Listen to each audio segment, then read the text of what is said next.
Salam Bapak Ibu Saudaraku yang saya kasih di dalam nama Tuhan Yesus. Salam damai sejahtera.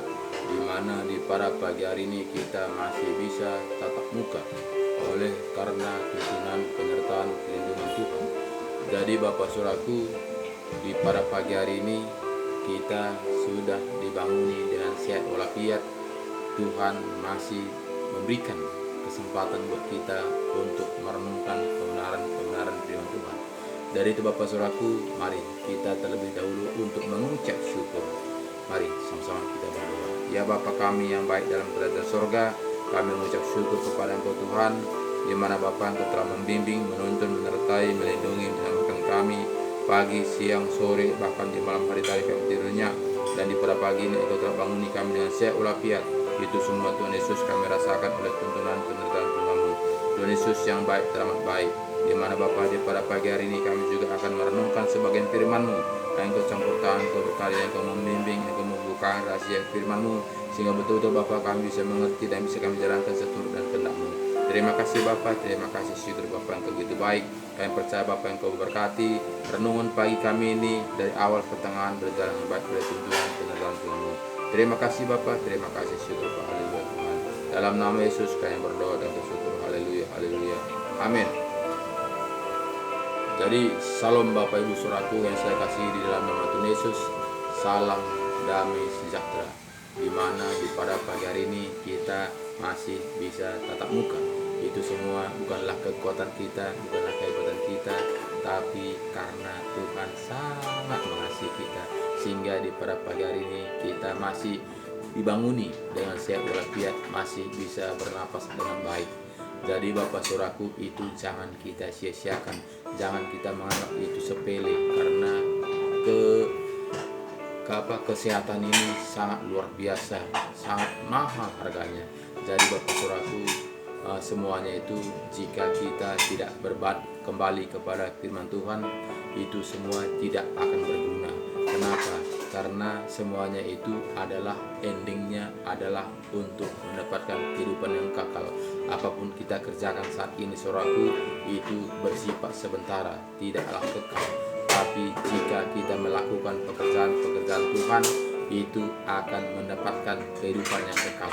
Jadi Bapak Saudaraku, tidak seberapa manusia untuk mendapatkan mencari kehidupan yang kekal. Karena apa? Karena itu menganggap pekerjaan yang sia-sia.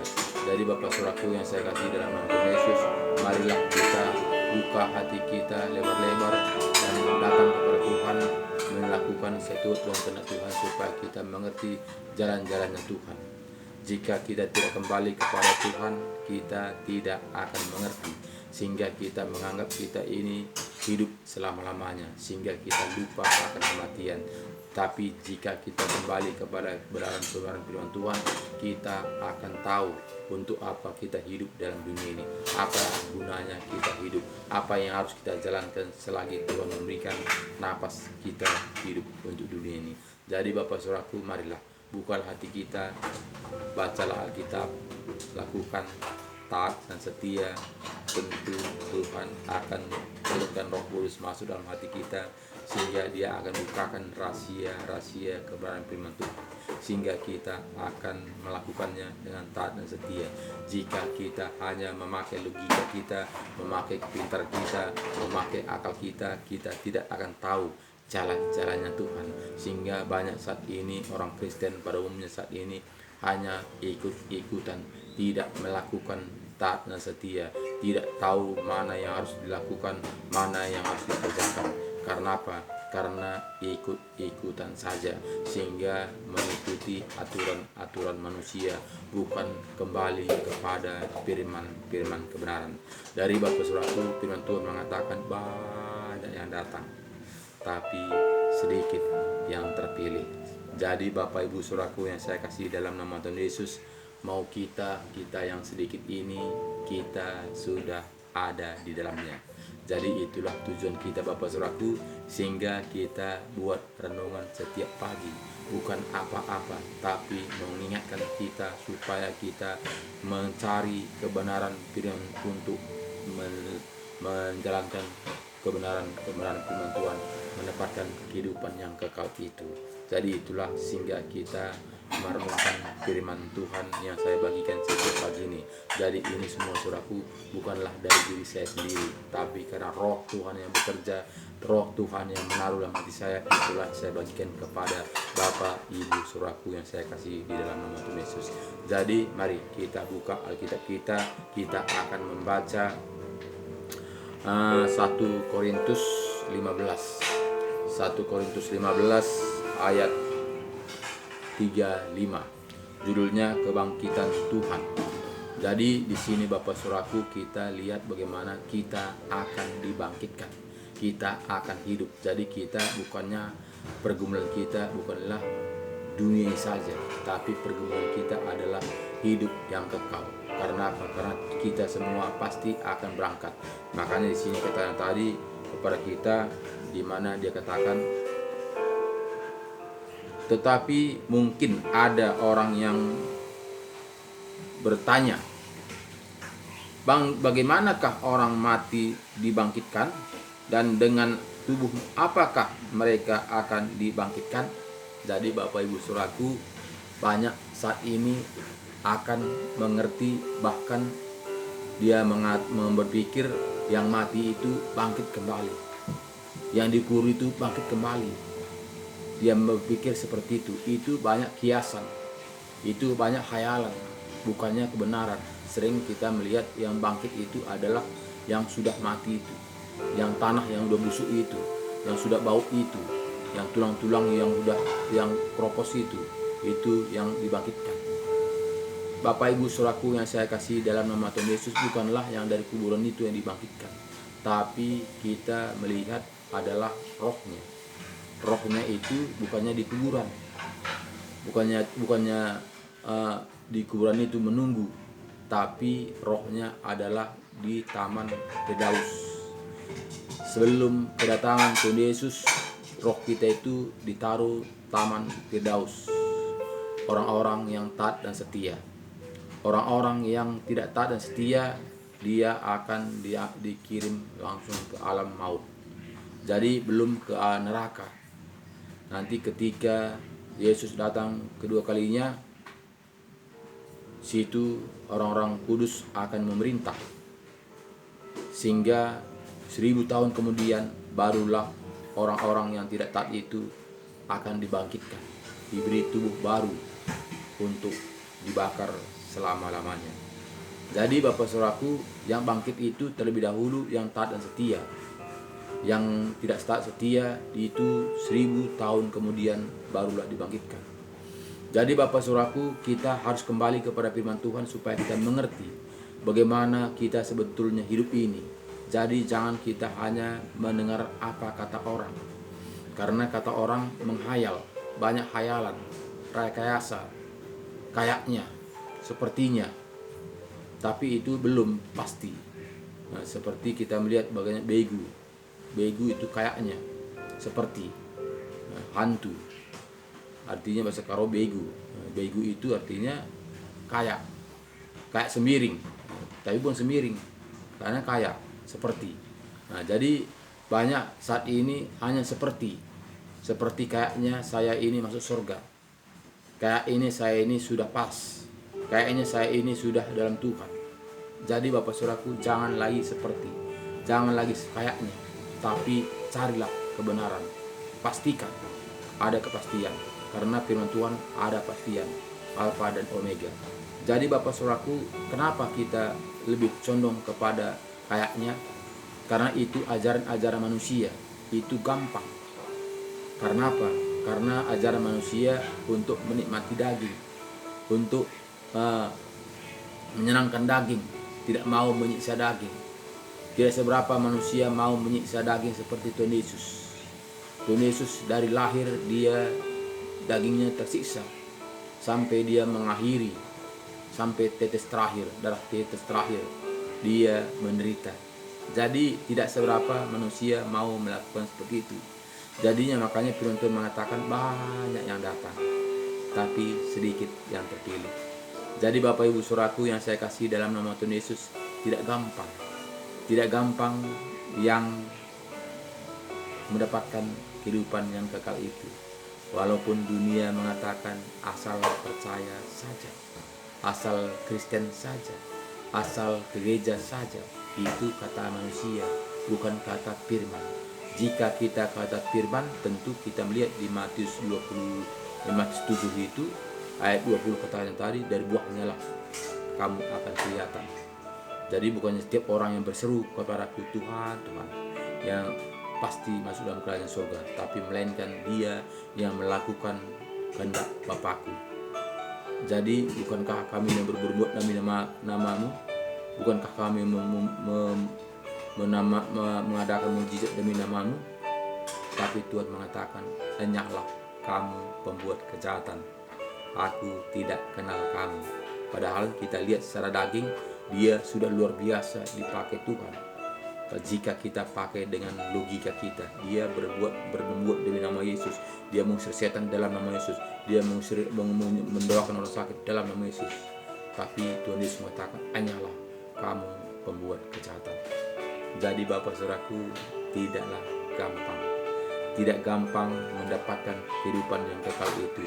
Kalangkan dia sudah berdoa dalam nama Yesus, sudah mengadakan mukjizat dalam nama Yesus, sudah mengusir setan dalam nama Yesus. Tapi Tuhan mengatakan, enyahlah kamu pembuat kejahatan. Jadi Bapak Saudaraku, harus kita kembali kepada firman Tuhan supaya kita jangan diombang-ambingkan dunia ini, supaya kita jangan kayaknya, supaya jangan sepertinya, tapi ada kepastian. Kepastian ada di dalam firman. Jika kita taat dan setia, tentu kita mendapatkannya, sama seperti Bapak Abraham. Bagaimana juga kita melihat Nabi Nuh, itu taat dan setia. Jadi Bapak Saudaraku, marilah kembalilah kepada Alkitab yang kita percayai. Lakukanlah taat dan setia, kita akan mendapatkannya seturut dengan janji Tuhan.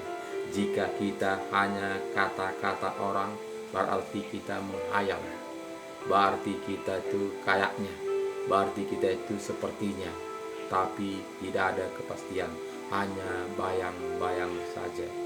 Jadi Bapak Saudaraku, jangan kita terbayang-bayang, tapi pastikan kita sudah mendapatkan kuasa Tuhan. Pastikan kita sudah ada di hadirat Tuhan. Pastikan kita sudah ada roh Tuhan yang berkata-kata dalam hati kita. Jadi Bapak Saudaraku, kita baca firman Tuhan tadi kepada kita. Hai orang bodoh, apa yang engkau sendiri taburkan tidak akan tumbuh dan hidup kalau ia tidak mati dahulu. Jadi Tuhan Yesus mengatakan, hai orang bodoh. Jadi katanya bukan yang apa yang hidup itu akan dibangkitkan, tapi di sini ada biji. Jadi Bapak Saudaraku, saya dulu, karena saya pergumulan saya bagaimana sebetulnya hidup ini, kemana kita ketika bangkit, bagaimana kita bisa, apa yang dibangkitkan. Sehingga Tuhan taruh dalam hati saya, dia katakan kepada saya, anakku, orang yang hidup ini seperti kidu. Kalau bahasa Indonesianya, bahasa Karonya kidu, bahasa Indonesianya ulat yang dalam dalam pohon rumbia. Kidu bahasa Indonesianya, bahasa Karonya kidu, tapi bahasa Indonesianya kayak saya kurang paham. Ulat, tapi bukannya ulat di luar ini, tapi ulat dalam pohon rumbia, seperti kepompong. Nah, jadi katanya begini, kita hidup dalam dunia ini sama seperti kidu yang di dalam pohon rumbia. Dia tidak pernah melihat terang. Dia makan tidur. Itulah pekerjaannya di dalam pohon rumbia. Sama seperti kita hidup dalam dunia ini, makan, kerja untuk tidur. Makan tidur. Itu saja kerja kita. Jadi sama katanya, kita sama seperti kepompong kidu itu dalam batang rumbia. Sama seperti dia nanti akan sudah tua, dia akan bergumpal, akan menjadi kepompong. Dia akan nanti dia itu membuat rumahnya itu keras. Dia akan bertapa di situ, dia akan berubah. Dia akan menjadi kumbang.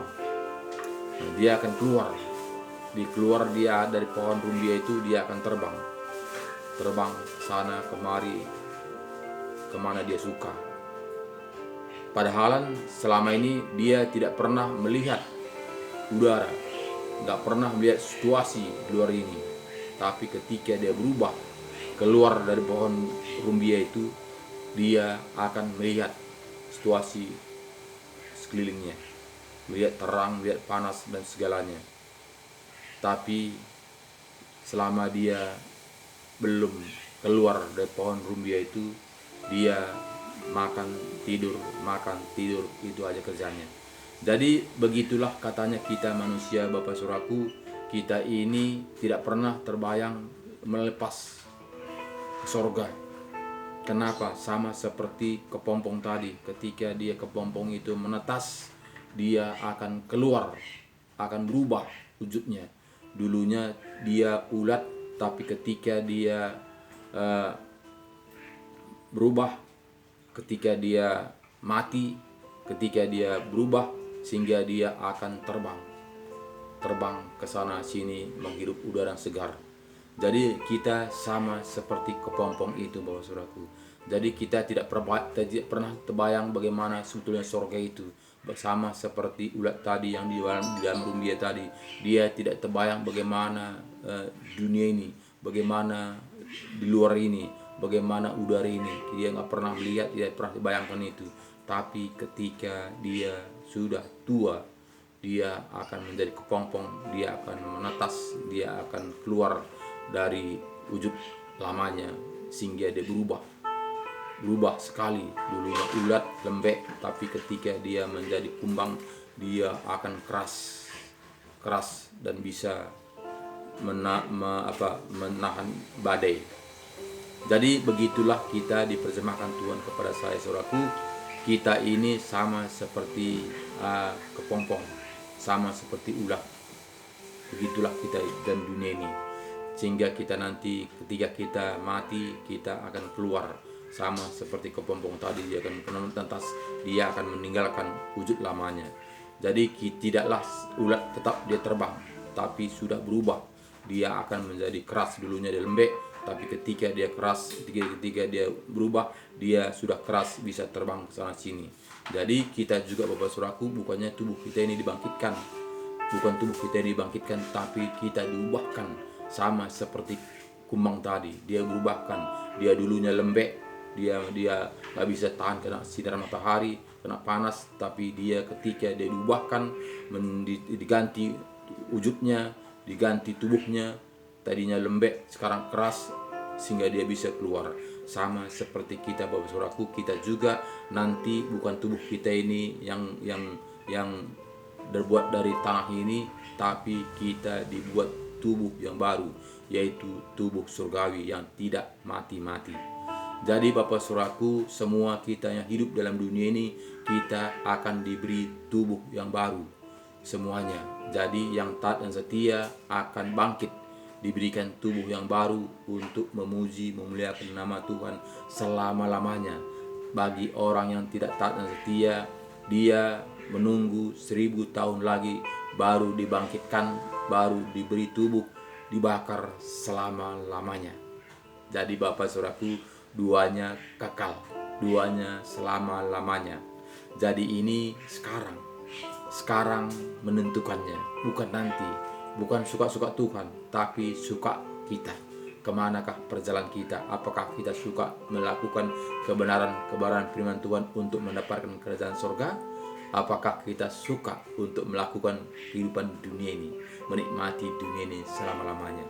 Jadi itu pilihan adalah di tangan kita, bukan dari siapa-siapa, bukan dari gereja, bukan dari pendeta, bukan dari bapak, bukan dari anak, bukan dari siapa-siapa, tapi kita yang menentukannya.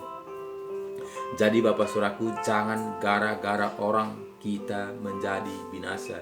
Jangan kita hanya ikut-ikut orang kita menjadi binasa. Tapi marilah kita kembali kepada firman kebenaran. Karena firman Tuhan ini yang menjamin. Tidak ada manusia bisa menjamin kita masuk dalam kerajaan surga.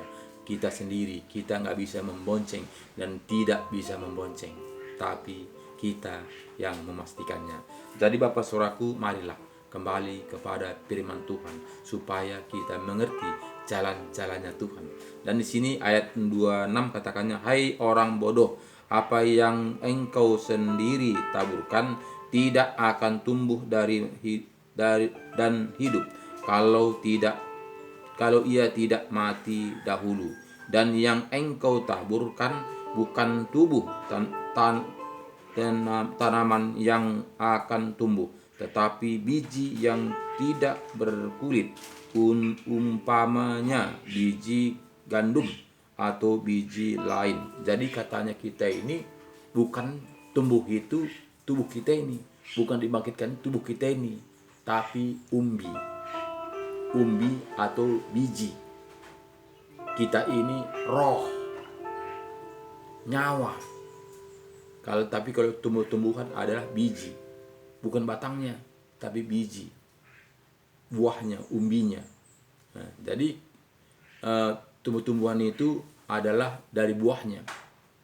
Nah, jadi Bapak Saudaraku, di sini kita harus mengerti supaya kita jangan mengatakan, banyak manusia mengatakan kita ini bangkit, tubuh kita ini bangkit sama seperti saat ini juga di surga nanti. Makanya banyak orang-orang pacaran, jika dia pisah dari tempatnya, jika tidak dunia kita jumpa, nanti surga kita jumpa katanya.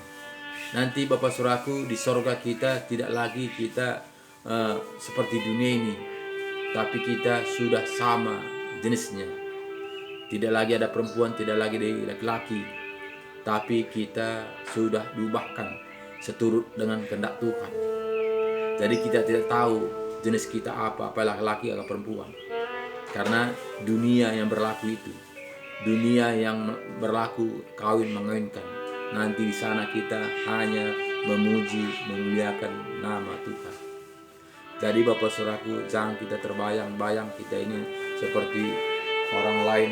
Kita lihat di sana, katanya kita kawin lagi. Jadi Bapak Saudaraku, kita harus mengerti bagaimana jalan-jalan Tuhan.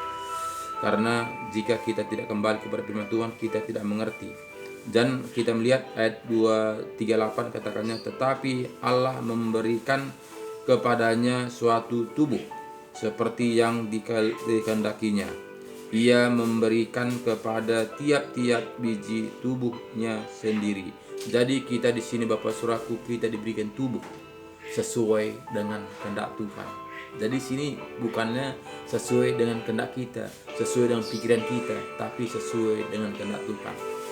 Jadi kita tidak tahu bagaimana kita nanti diubahkan, apakah tubuh kita ini diubahkan menjadi sesuai dengan apa. Jadi kita itu belum ada contoh. Katanya kita bilang di sini di menurut Alkitab, kita dibangkitkan nanti diberi tubuh sama seperti malaikat. Itu ada tertulis dalam kitab. Nah, jadi Bapak Saudaraku, kita tidak tahu karena tidak ada tertulis di dalam Alkitab. Jadi kita itu harus mengerti. Jadi sini kita melihat kebenaran firman Tuhan melalui firman. Jadi tidak cukup hanya kita mendengar saja, tidak cukup hanya kita apa kata orang. Jadi mari kita kupas tuntas apa kata Alkitab, supaya kita betul-betul mendapatkan janji-janji Tuhan itu. Jadi Bapak Saudaraku, ayat 39 mengatakan, bukan semua daging sama. Daging manusia lain daripada daging binatang. Daging binatang lain daripada daging burung, lain daripada daging ikan. Ada tubuh surgawi dan ada tubuh duniawi, tetapi kemuliaan tubuh surgawi lain daripada kemuliaan tubuh duniawi. Jadi jelas Jelas firman Tuhan mengatakan lain tubuh burung, lain tubuh binatang, lain tubuh ikan, tapi beda. Jadi sini katanya tadi ada tubuh surgawi dan ada tubuh duniawi. Tetapi kemuliaan tubuh surgawi lain daripada kemuliaan tubuh duniawi. Jadi lain. Jadi Bapak Saudaraku, tidaklah yang sudah busuk itu dibangkitkan kembali, tapi kita dibangkitkan dari Taman Firdaus. Bagi orang-orang yang taat dan setia, kita bangkit dari Taman Firdaus, kita diberi tubuh yang baru. Bagi orang yang tidak taat dan setia, dia dibangkitkan kembali dari alam maut. Dia diberi tubuh sehingga dia dilemparkan ke dalam api neraka selama-lamanya. Jadi Bapak Saudaraku, ini firman Tuhan mengatakan, bukan saya mengatakan, tapi firman Tuhan mengatakan kita diberi tubuh yang surgawi. Jadi Bapak Saudaraku, seringkali kita hanya apa kata orang, sehingga kita menganggap kita ini yang tubuh yang sudah kuburkan itu bangkit. Makanya banyak orang saat ini Saudaraku berduyun-duyun datang ke kuburan minta petunjuk. Bapak berkatilah cucumu ini, dia berangkat ke Jakarta, dia kuliah di sana, Engkau berkati dia dalam perkuliahannya supaya dia selamat-selamat di perantauan. Dia menganggap bapaknya itu berkuasa. Kenapa? Karena dia menganggap bapaknya itu nunggu di kuburan sana, menunggu sampai Tuhan datang, dia dibangkitkan. Padahal bapaknya itu tidak lagi di kuburan menurut Alkitab, tapi dia sudah di alam lain. Kita melihat bagaimana Lazarus dan orang kaya, itulah contoh kepada kita. Tidak dia di dunia lagi.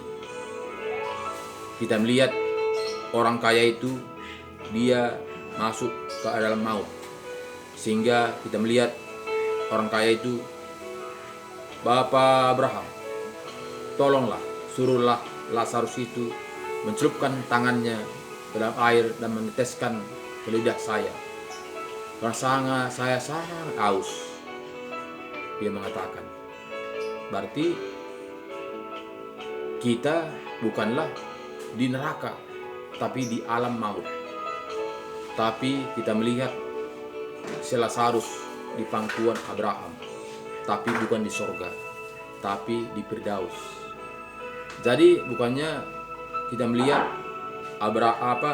Lazarus masuk dalam sorga, tidak tertulis di sini, tapi katanya di pangkuan Bapak Abraham.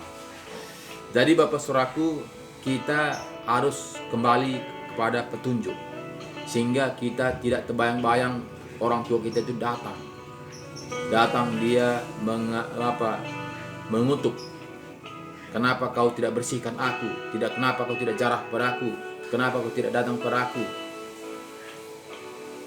Itu hayalan. Seperti kita katakan dari awal tadi, terbayang, hayalan, kayaknya. Karena manusia sering menghayal, sehingga jadilah bayang-bayang. Jadi bukannya yang mati itu datang lagi ke rumah, mimpi kepada kita. Karena apa? Karena dia tidak lagi bisa datang. Bapak Ibu Saudaraku yang saya kasih contohnya dulu. Contohnya begini, orang yang membunuh mati, jika memang dia masih di alam dunia ini, dia akan datang kembali, dia akan cekek yang membunuh itu. Nyatanya Bapak Saudaraku, apakah datangnya mati itu menyekek yang membunuh itu? Tidak. Tapi yang menyiksa itu siapa? Paling polisi menangkap, masukkan dalam penjara, dia tersiksa. Tapi yang mati itu tidak akan datang untuk menyiksa yang pembunuh ini. Itu buktinya dia tidak berkuasa lagi. Dia tidak bisa lagi berbuat apa-apa kalau sudah mati. Jika kita pikir secara manusia, nggak mungkin. Dia bunuh dia tidak balas dendam. Tentu dia bangkit, datang ke rumah, dia akan cekek dia. tapi nyatanya tidak. Jadi Bapak Saudaraku, jangan kita terbayang-bayang, jangan kita menghayal, tapi marilah kita kembali kepada Alkitab. Karena firman inilah kebenaran. Karena firman ini jelas. Karena firman ini mengajari kita, menunjukkan kita kehidupan yang kekal. Supaya kita mengikutinya. Supaya kita taat dan setia. Supaya satupun kita tidak binasa, melainkan beroleh hidup yang kekal. Itu mau Tuhan. Tapi Bapak Saudaraku, karena manusia ini sangat pintar, sehingga yang dipakai logikanya, sehingga yang pakai rasionya. Walaupun firman Tuhan mengatakan begini, tapi manusia mengatakan begitu. Walaupun kata manusia, firman Tuhan mengatakan sakit, tapi Tuhan mengatakan senang-senang. Mengikut Tuhan itu senang, enjoy. Kamu akan diberkati berlimpah-limpah. Kamu akan diberkati luar biasa. Bapak, Ibu, Saudaraku yang saya kasih dalam nama Tuhan Yesus, tujuan kita bukanlah untuk dunia. Bukan kita tidak perlu berkat, perlu. Tapi kita diberkati untuk memberkati. Bukan kita menimbun diri sendiri. Bukan kita memperkaya diri sendiri. Karena apa? Karena tubuh kita ini pinjam. Sementara. Semuanya akan sirna. Semuanya yang kita dapatkan itu akan sirna. Tidak ada yang kekal. Tapi yang kita cari di dalam Tuhan Yesus inilah yang kekal. Makanya kita harus kembali kepada firman. Karena firman inilah menentukan kita kemana jalan kita. Tidak manusia. Tidak karena menyenangkan manusia kita masuk surga. Tidak bisa manusia menentukan kita masuk surga. Tapi adalah firman kebenaran.